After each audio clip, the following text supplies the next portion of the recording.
British Advanced Pain Clinic, నొప్పి మాయం surgery దూరం. For appointments 9155515563.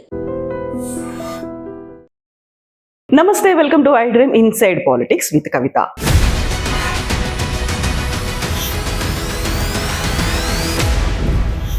పార్లమెంట్ శీతాకాల సమావేశాలు ప్రారంభమయ్యాయి. అయితే సజావుగా మాత్రం సాగట్లేదు. దానికి ప్రధాన కారణం భారత పారిశ్రామికవేత్త గౌతమ్ అదానీ మీద అమెరికా అభియోగాలు నమోదు చేయడంతో ఆయన్ని అరెస్ట్ చేయాలి అంటూ చర్చకు పట్టుపడుతున్నాయి విపక్షాలు. అయితే ప్రభుత్వం ఎందుకు దాన్ని దాటవేస్తోంది? అసలు ఏం జరిగింది? మనతో పాటుగా ఉన్నారు foundation for democratic reforms founder doctor Jayaprakash Narayana గారు. సార్ నమస్తే. సార్, అదానీ ఇష్యూ అనేది చాలా పెద్ద ఎత్తున జరుగుతుంది. అందులో పార్లమెంట్ సమావేశాలు, మొండి పట్టుదల విపక్షాలు, అంతే పట్టుదలతో ప్రభుత్వం ఉంది. ఏం జరుగుతోంది సార్ అసలు? ముందు దీన్ని కొంచెం రాజకీయాల నుంచి వేరు చేయాలి. మనకేమవుతుందంటే మొదటి నుంచి కూడా ఇందిరాగాంధీ గారి మీద వచ్చిన ఆరోపణలు కావచ్చు, నగరవాళ్ళ కేసు మరొకటి కావచ్చు, ఆ తర్వాత రాజీవ్ గాంధీ మీద వచ్చినటువంటి బోఫోర్స్ లాంటి ఆరోపణలు కావచ్చు, తర్వాత టెహల్కా స్కామ్ కావచ్చు ఎన్డీఏ ప్రభుత్వం ఉన్నప్పుడు, లేకపోతే 2G స్పెక్ట్రమ్ కావచ్చు యూపీఏ ప్రభుత్వం ఉన్నప్పుడు, మనం దీన్ని ఒక వ్యక్తిగతమైన లేక ఒక పార్టీకి చెందిన అవినీతి, ఏదో భయంకర అన్యాయం జరిగిపోయింది, మనం ఏదన్నా చేయాలి, ఉద్యమాలు, పార్టీలు, ఎన్నికలు, లాభ నష్టాలు అలా ఆలోచిస్తున్నాం. కానీ వ్యవస్థీకృతంగా ఏమవుతుంది నిజాయితీగా ఆలోచించట్లా. వాళ్ళని దింపేస్తున్నాం. ఇందిరాగాంధీ 70 ఏళ్ళు దించేసాం, అద్భుతం విప్లవం వస్తుంది అనుకున్నాం, విప్లవం ఏం రాలేదు. అలాగే రాజీవ్ గాంధీని బోఫోర్స్ కారణంగా 89లో దించేసాం, అవినీతి పోతుంది అనుకున్నాం, ఏం పోలే. ఇంకా ఎంత పెరుగుతోంది కానీ తగ్గటం లేదు. తను ఫేజ్ గ్రేడ్స్ అన్ని మార్చుకుంది. అలాగే 2G స్పెక్ట్రమ్ అప్పుడు పెద్ద ఉద్యమం జరిగింది, ప్రభుత్వం మారింది. ఆ తర్వాత ఎన్నికల్లో మరి ఇండియా అగేన్స్ట్ కరప్షన్ పేరుతో వాళ్ళు రాజ్యాధికారంలోకి వచ్చారు ఢిల్లీలో, రకరకాల జరిగినాయి. కానీ అవినీతికి ఏమో అడ్డుకట్టపడలా. అంటే మనం కొంచెమైనా పక్షపాత రాజకీయాలని పక్కన పెట్టి వ్యవస్థీకృతంగా ఆలోచించకపోతే ఇంక అడుగు ముందుకు వెళ్ళకపోతున్నాం. అదానీ కేసు తీసుకోండి, మనందరికీ తెలిసి దేశంలో అదానీయా, అంబానీయా, మరొకళ్ళ పేరు పక్కన పెట్టండి. మనకి ఇవాళ అవినీతి లేకపోతే ఫైళ్లు కదలవు ఈ దేశంలో చాలా మటుకన్న సంగతి తెలియని వాళ్ళు ఎవరు ఉన్నారా? మెడమే తలకాయన ప్రతి ఒక్కరికి తెలుసు. కాంట్రాక్టుల్లో కానీ, ఒప్పందాల్లో కానీ, ప్రొక్యూర్మెంట్లో కానీ ప్రభుత్వం మరో చోట ఎక్కడ వీలుంటే అక్కడ విశృంఖలంగా కమిషన్ల బేసిస్ మీద డబ్బులు తింటూ ఈ దేశంలో వచ్చేసింది. విత్తు ముందా చెట్టు ముందా? ఖచ్చితంగా అవినీతిని అదుపు చేయడం కోసం కఠినమైన చర్యలు తీసుకోవాలి. దానిలో అసలు ఇంకో చర్చకు అవకాశం లేదు. కానీ పార్టీల ముందున్న సమస్య ఏంటి? 2 సమస్యలు ఉన్నాయి ఇప్పుడు వాళ్ళకి. ఒక సమస్య ఏమో వీళ్ళే ఎన్నికల్లో ఖర్చు కోసం డబ్బులు తీసుకుంటున్నారు. దొరికిన వాడిని దొంగగా చిత్రించి మనం గొడవ చేయొచ్చు, కానీ అన్ని పార్టీలు, ప్రధాన పార్టీలు ఎన్నికల్లో అక్రమంగా 1000 కోట్లు ఖర్చు పెడుతున్నాయి. అది మనందరికీ తెలిసిన బహిరంగ రహస్యం.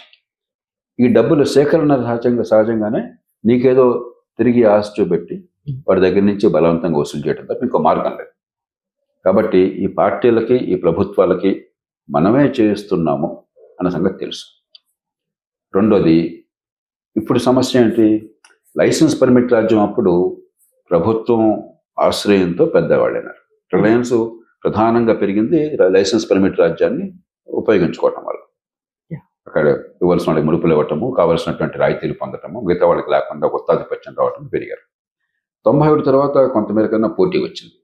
ఇప్పుడేమైంది? ఈ పెద్ద కంపెనీలు భారతదేశంలో అదానీ కావచ్చు, అంబానీ కావచ్చు, టాటా కావచ్చు, వీళ్ళందరూ కూడా, టాటాలు ఇంత దీనిలో మిలాఖత్ కాల ఇంత అవినీతిలో గతి లేక కొన్ని సందర్భాల్లో పాల్పడి ఉండొచ్చు. కానీ వీళ్ళందరూ కూడా దేశంలో మౌలిక సదుపాయాల కోసం కొన్ని లక్షల కోట్ల పెట్టుబడికి సిద్ధంగా ఉన్నారు. ఇవాళ దేశానికి పెట్టుబడి అవసరం. ఇప్పుడు రాజకీయ వ్యవస్థకు కానీ, మన పాలనా వ్యవస్థకు కానీ మన ముందున్న సంకటం ఏమిటంటే, వీళ్ళ మీద చర్య తీసుకోకపోతే అంతర్జాతీయంగా చెడు పేరు వస్తుంది, ప్రజాస్వామ్యం దెబ్బతింటుంది, పెట్టుబడులు ఆగిపోతాయి. ఇప్పుడు అమెరికా నుంచి మనకు ఒత్తిడి ఏమిటి? కేసు సంగతి పక్కన పెట్టండి, వెంటనే ఆ టోటల్ ఎనర్జీ ఫ్రాన్స్ నుంచి ఉన్న కంపెనీ ఇక మేము అదానిలో పెట్టుబడులు పెట్టడం తెలియదాకా అని చెప్పన్నారు. నిన్న ఎప్పుడో 2 రేటింగ్ ఏజెన్సీస్ వాళ్ళ రేటింగ్ తగ్గించారు. అంటే ఏమిటి? ఈ కంపెనీలకు మన దేశంలో పెట్టుబడుల కోసం డబ్బులు సేకరించే అవకాశం కూడా తగ్గుతుంది. అంటే దేశం ఆర్థికంగా నష్టపోయే ప్రమాదం కనిపిస్తుంది. అలాగే వీడి మీద కఠినంగా చర్య తీసుకుంటే మరి ఏ కారణంగా డబ్బు కూడా పెట్టినా కూడా ఆ డబ్బుని దేశ ప్రయోజనాల కోసం ఉపయోగిస్తున్నప్పుడు వాళ్ళని దెబ్బ కొడితే మొహం మీద కోపంతో ముక్కును కోసుకుంటున్నాం అని భయం. క్యాచ్ 22 అంటాం.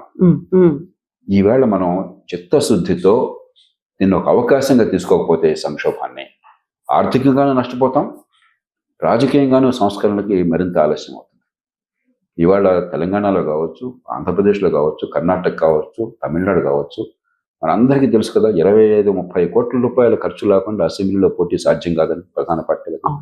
ఈ డబ్బులన్నీ నిజాయితీగా వస్తున్నాయా? ఈ డబ్బులన్నీ సక్రమంగా ఖర్చు పెడుతున్నారా?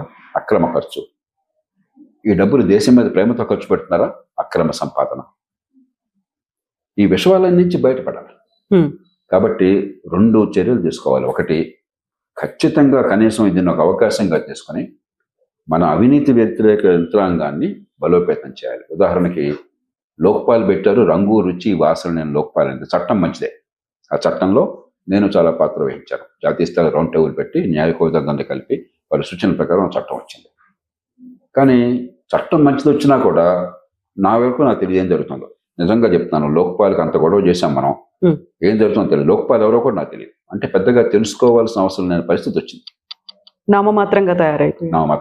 నాకు అర్థమైనంత వరకు. నాకు తెలియకుండా బాగా జరుగుతుంటే సంతోషం, కానీ నా వరకు తెలియదు అంతవరకు. వాళ్ళ వల్ల సమర్థంగా అవినీతి వ్యతిరేకంగా గట్టిగా చర్యలు జరుగుతున్న విశ్వాసం నాకు కలగలేంతవరకు. అది నా అజ్ఞానం వల్ల కావచ్చు, వాస్తవం వల్ల కావచ్చు, అది వదిలేస్తాను నేను. దాన్ని బలోపేతం చేయాలి. 2, ఇది ప్రధానంగా రాష్ట్రాల సమస్య. ఇప్పుడు ఈ కేసులో కూడా 4 రాష్ట్రాల్లో డబ్బులు ఇచ్చారు ఒప్పందాల కోసం అని చెప్పని ఆరోపణలు వచ్చినాయి. కాబట్టి జాతీయ స్థాయి సమస్య కాదు, ప్రధానంగా అభివృద్ధి కానీ ప్రాజెక్టులు కానీ రాష్ట్రాల్లో అమలు ఎక్కువ అవుతాయి. మరి రాష్ట్రాల్లో ఏం చేయాలి? నేను ఆనాడే ప్రతిపాదన చేశాను. లోకాయుక్తాన్ని లోక్పాల్ చట్టం కింద తీసుకోండి. లోక్పాల్ నియామకం లాగా లోకాయుక్త నియామకం కూడా ముఖ్యమంత్రి, ప్రతిపక్ష నాయకుడు, ప్రధాన న్యాయమూర్తి కలిసి చేసే ఏర్పాటు చేయండి. అలాగే సిబిఐ లాగా ఏసీబీ కూడా నియామకం మళ్ళీ ఈ 3 కలిసి చేసే ఏర్పాటు చేయండి. వాళ్ళని విడదీయండి, మామూలు పరిపాలన నుంచి స్వతంత్ర ప్రతిపత్తి కల్పించండి, బలమైన అవినీతి యంత్రాంగం ఉందని చెప్పిన విశ్వాసాన్ని కలిగించాలని చెప్పి గట్టిగా పట్టుబట్టారు. ఇప్పుడు పార్లమెంట్ తీసుకోవాల్సిన చొరవ ఏంటంటే ప్రపంచానికి ఒక సంకేతం ఇవ్వాలి, దేశంలో ఒక అడుగు ముందు పడాలి. లోకాయుక్త కూడా ఈ లోక్పాల్ లాగా వచ్చేట్టుగా పార్లమెంట్ చట్టం చేసే అవకాశం ఉండదు. ఇది రాష్ట్రాలు చేయక్కర్లా.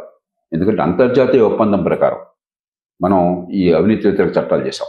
రాజ్యాంగంలో ఏం చెప్పారంటే, మీరు ఒక అంతర్జాతీయ ఒప్పందం ప్రకారం చట్టాలు చేసినట్టయితే అది రాష్ట్రాల అంశమైనప్పటికీ కూడా పార్లమెంట్కి అధికారం వస్తుంది, ఆ చట్టం చేసే అధికారం. ఆరోపంగానే మనం రైట్ టు ఇన్ఫర్మేషన్ యాక్ట్ తీసుకొచ్చాం, పాలనా సమాచార హక్కు. ఆరోపణలో మనీ లాండరింగ్ యాక్ట్ లాంటి కొన్ని చట్టాలు తీసుకొచ్చాం.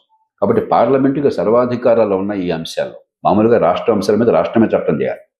కానీ అంతర్జాతీయ ఒప్పందం ప్రకారం అయినట్టయితే పార్లమెంట్లో ఆ చట్టం చేయవచ్చు. అది చేయండి. చేసి బలమైన యంత్రాంగాన్ని లోక్పాల్ లోకాయుక్తల్ని బలోపేతం చేయండి. వాళ్ళు పూర్తిగా ఈ కేసులు అప్పచెప్పండి, కఠినంగా శిక్షించే ఏర్పాటు చేయండి. 2, అంతకంటే ముఖ్యమైనది, ఈ డబ్బుల వసూలుతో రాజకీయం జరిపే పద్ధతి ఉంది, అక్రమ వసూళ్లతో, ఈ కమిషన్లతో డబ్బులు మింగే ఏర్పాటు ఉన్నది, వ్యవస్థీకృతమైన అవినీతి ఉన్నది. అది ఎందుకు ఉన్నదని ఒక చర్చ పెట్టండి నిజాయితీగా. ఇదేది లేనట్టుగా నటించేసి కప్పెట్టేసి ఏదో ఒక కేసు అంటే పట్టుబట్టివాడు దొంగ, పట్టుబట్టినవాడు దొరలా అవుతున్నాడు. నేను మళ్ళీ చెప్తున్నాను, ఈ దేశంలో డబ్బులు మార్పిడి లేకుండా ఆర్థిక వ్యవస్థ నడిచేటువంటి పరిస్థితి దేశంలో ఏ రాష్ట్రంలోనూ లేదు. డబ్బులు వసూలు చేయకుండా కాంట్రాక్టులు కానీ, ప్రొక్యూర్మెంట్ కానీ, ఒప్పందాలు కానీ దాదాపు జరగటం లేదు. అందరికీ తెలిసిన బహిరంగ రహస్యం. దానికి కారణం ఎన్నికల్లో ఖర్చు, అక్రమ ఖర్చు, దానికోసం అధికారాన్ని అడ్డుపెట్టుకుని అక్రమంగా వసూళ్లు చేయటం. ఈ విషయాలలో చిక్కుకున్నాం. దాన్ని నిజాయితీగా ఎదుర్కొన్నాం, ప్రజల ముందు పెడదాం, ప్రత్యామ్నాయాలు అన్వేషిద్దాం, ఎన్నికల వ్యవస్థలు మార్చాలి. ఒకప్పుడు నేను ₹1,00,00,000 ఖర్చు అవుతుంది మా ఆంధ్రప్రదేశ్లో అంటే, ఉమ్మడి ఆంధ్రప్రదేశ్లో అసెంబ్లీ ఎలక్షన్కి. దేశంలో చాలా మంది నేను కొంచెం ఎక్కువ చెప్తున్నాడేమో అనుకునేవాళ్ళు పాపం తెలియక. మనం ఛాంపియన్లు ఈ ₹1,00,00,000 వాళ్ళకి అప్పటికి రాల ఆ స్థాయికి. ఇవాళ నేను 10 కోట్లు ఖర్చు అంటే నవ్వుతారు మీలాంటి వాళ్ళు. ఇదంతా పౌరకాలంలో ఉన్నారు, సత్యకాలంలో కాదు. 20 ఎక్కడుందని చెప్పారు. కొన్ని చోట్ల బై ఎలక్షన్లో 200-300 కోట్లకి వెళ్ళింది ఖర్చు, అసెంబ్లీ బై ఎలక్షన్. ఇది మనం లేనట్టు నటిస్తే అట్లా.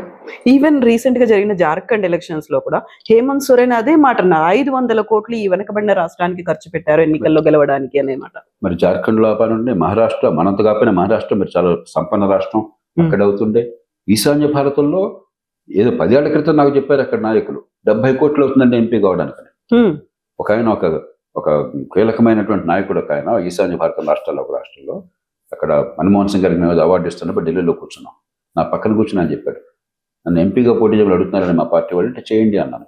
70 కోట్లు అవుతుంది, నేను సంపాదించలేదు, సంపాదించాలని కోరుకుంది, నేను అక్కడ బాబు ఎలాగానే దండం పెట్టుకుంటున్నానని చెప్పాడు. 70 కోట్లు ఈశాన్య భారత, జమ్మూ కాశ్మీర్లో. మనంతా హిందూ ముస్లిం అనేది అనుకుంటాం, జమ్మూ కాశ్మీర్లో. కాబట్టి దేశంలో చాలా రాష్ట్రాల్లో ఈవేళ అక్రమార్జన లేకుండా ఎన్నికల్లో పోటీ అసాధ్యమైన పరిస్థితి వచ్చిన మాట వాస్తవం. నేను ఆచితూచి మాట్లాడుతున్నాను ఈ మాట. అందరి పార్టీలకి ప్రైవేట్గా అందరూ చెప్పుకుంటారు, అందరూ ఒప్పుకుంటారు. ఎంతకాలం ప్రైవేట్గా ఒప్పుకుని పబ్లిక్గా నటిస్తారు? నిజాయితీగా మాట్లాడుకుందాం. ఇది మన దేశం ఒక్కటి ఇలా సంక్షోభంలో చిక్కుకోలే, ఇతర దేశాలు చిక్కుకున్నాయి. మనం ఏమి సిగ్గుపడక్కర్లా. ప్రజాస్వామ్యంలో ఒక స్థాయిలో ఇది తప్పదు. అమెరికాలో టామినీ హాల్ పాలిటిక్స్ అనేవాళ్ళు, లేకపోతే మెషిన్ పాలిటిక్స్ అనేవాళ్ళు, క్లయింటలిజం అనేవాళ్ళు, అవినీతించే వాళ్ళు వ్యవస్థీకృత మార్పులలో బయటపడ్డారు. బ్రిటన్లో 19వ శతాబ్దంలో ఎంపీ పదవులు వేలం వేసేవాళ్ళు. వేలంపాట్లు ఎక్కువ వచ్చినా డబ్బులు పనిచేసి వాడికి ఎంపీ అయ్యేవాడు. కానీ దాని నుంచి బయటపడ్డారు, దాన్ని గుర్తించి. మనం అది చేయకుండా ధర్మపన్నాలు మాట్లాడి ఇదేదో రాజకీయ సమస్యగా మార్చి, మీరు అధికారులు అంటే మిమ్మల్ని ఇబ్బంది పెట్టడం, వాడి అధికారులు అంటే వాడిని ఇబ్బంది పెట్టడం, అంతతో సమస్య అయినట్టుగా. చివరికి ఎన్నికల సంఘం లాంటి సంస్థలు కూడా వాళ్ళేం దీన్ని చేయలేరు. కానీ ఒక చర్చ కూడా రేకెత్తించట్ల. కొన్నేళ్ల క్రితం మీకు గుర్తుందో లేదో, గోపీనాథ్ ముండే గారు గతంలో మహారాష్ట్ర ముఖ్యమంత్రిగా చేశాడు, తర్వాత వాజ్పేయి ప్రభుత్వంలో మంత్రిగా చేశాడు. ఆయన ఏదో పాప నిజాయితీగా మాట్లాడుతూ బాంబేలో ఒక సమావేశంలో, ఎన్నికల్లో ఖర్చు విపరీతంగా పెరిగిపోతుందయ్యా, అన్యాయం అయిపోతుంది, ఏం చేయాలో తెలియట్లేదు, 8 కోట్లు ఖర్చు అయింది నాకు అని చెప్పాడు ఆయన లోక్సభకి. 8 కోట్లు అంటే ధర్మకాలం. మన తెలంగాణ, ఆంధ్రప్రదేశ్లో అవమానం ఫీల్ అవుతారు. 8 కోట్లు అంటే మనకి ఎంపీగా చెప్పాను, 8 కోట్లు అని చెప్పాడు. ఎన్నికల సంఘానికి విద్యుత్ ఉన్నట్టయితే దాన్ని ఒక అవకాశంగా తీసుకుని, ఇలా జరుగుతోంది, ఏం చేయాలి, మా వరకు మేము పనిచేస్తాం, పోలింగ్ బూతులు సరిగ్గా చూసుకుంటాము, లేకపోతే కౌంటింగ్ బాగా చేస్తాము, కానీ వెనకాల డబ్బులు పిల్లల తతంగం ఎట్లా ఉంటే దీనికి ఏదో ఒకటి చేయాలని చెప్పి చర్చ రేకెత్తించాలి కదా, చేయాలి. ఎన్నికల సంఘం వారు ఒక నోటీస్ ఇచ్చారు, 8 కోట్లు ఖర్చు అయిందన్నావు, నీ మీద చర్యలు తీసుకోకూడదు చెప్పని చెప్పి. ఇంతకంటే సిగ్గుపడాల్సిన విషయం ఏమైనా ఉందా? ఆత్మవంచన ఇంకేమైనా ఉందా? హిపోక్రసీ అంటే. నేను చీఫ్ ఎలక్షన్ కమిషన్ ఫోన్ చేసి బాగా తిట్టాను, బుద్ధుందా ఏమన్నా? అందరికీ తెలుసు ఎంతంత ఖర్చు అవుతుందో. ఆయన నిజాయితీగా చెప్పినప్పుడు ఉపయోగించదాన్ని ఒక చర్చకు దారి తీయాలా, లేకపోతే నోటీస్ ఇచ్చి లేదని పొరపాటు మాట్లాడాను, లేదని అయిపోయింది నటించాలా? మనం ఈ నటన నుంచి బయటపడదాం. నిజాయితీగా ఈ దేశంలో వివిధ కారణాల వల్ల ఎన్నికల్లో ఓట్ల కొనుగోలు ఖర్చు అవుతున్నది. అక్రమ ఖర్చు లేకుండా మనకి ఎన్నికల్లో గెలుపు అసాధ్యమే పరిస్థితి చాలా ప్రాంతాల్లో వచ్చింది. అక్రమ ఖర్చు అంత పెట్టాక అక్రమార్జన అనివార్యం అవుతున్నది. దీని నుంచి బయటపడకపోతే ఎట్లాగా? ఇది కొనసాగినంతకాలం నిజాయితీపై రాజకీయం నుంచి పారిపోయే పరిస్థితి వస్తున్నది. దాన్ని ఎదుర్కోవాలి. ఓ పక్కన ఈ కేసును ఎదుర్కొంటూనే నిజాయితీగా సమస్యను ఎదుర్కొన్నట్టయితే ఒక ముందడుగు పడుతుంది. అలా కాకుండా నటిస్తే ఒక 6 నెలలు రాజకీయం నడుస్తుంది, ఎవడో గెలుస్తాడు, ఎవడో వాడతాడు, దేశం మాత్రం ఓడిపోతూనే ఉంటుంది. సార్, ఇప్పుడు కీలకమైనటువంటి 16 బిల్లుల్ని ఆమోదించుకోవడానికి శీతాకాల సమావేశాలు అనుకున్నప్పుడు అదానీ ఇష్యూ మీద ఇంత పెద్ద చర్చ అనేది చేపడుతుందంటారా ప్రభుత్వం? ఇదే దురదృష్టం. సంఖ్యాబలంతో నోరు మోయించే పరిస్థితి కూడా ఒకసారి ఎందుకు కాదు. ప్రధానమంత్రి మోదీ వ్యక్తిగతంగా అవినీతి పడడం దేశంలో ఎవరు అనుకోరు. ఆయన ప్రత్యర్థులు కూడా ఆ మాట అనలేరు.